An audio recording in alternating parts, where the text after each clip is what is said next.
Tamil cinema உலகில் பரவலாக அறியப்பட்ட நடிகர் ரவிமோகன் தற்போது ஒரு கடுமையான சட்ட சிக்கல் ஒன்றில் சிக்கியுள்ளார். இவர் ஒரு தயாரிப்பு நிறுவனத்திடமிருந்து 6 கோடி ரூபாய் முன்பணமாக பெற்றபோது அதற்கான ஒப்பந்த படங்களில் நடிக்கவில்லை என்பதால் இந்த விவகாரம் மீது சென்னை உயர்நீதிமன்றத்தில் வழக்கு தொடரப்பட்டுள்ளது. இந்த வழக்கை பாபி டச் கோல்ட் யூனிவர்சல் என்ற தயாரிப்பு நிறுவனம் பதிவு செய்தது.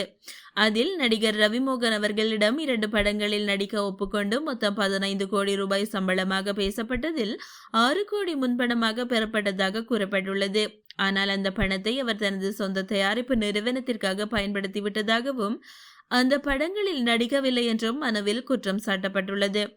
இதனால் தற்போது ரவிமோகன் தயாரித்து வரும் ப்ரோ கோட் என்ற படத்திற்கும் அவர் வேறு எந்த புதிய படத்திலும் நடிக்கக்கூடாது எனவும் தடை விதிக்க வேண்டும் என கோரி நீதிமன்றத்தில் புகார் அளிக்கப்பட்டது. இந்த வழக்கினை விசாரித்த நீதிபதி வழக்கை ஜூலை 23 வரை ஒத்திவைத்தார்.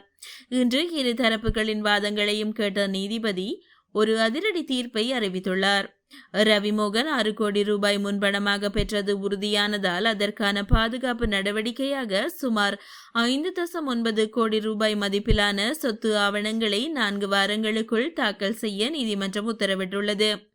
மேலும் இந்த தயாரிப்பு நிறுவனத்துடன் ஏற்பட்ட நிதி மற்றும் ஒப்பந்த குழப்பங்களை தீர்க்க ஒரு தனி மத்தியஸ்தரை நியமிக்கவும் உயர்நீதிமன்றம் உத்தரவிட்டுள்ளது.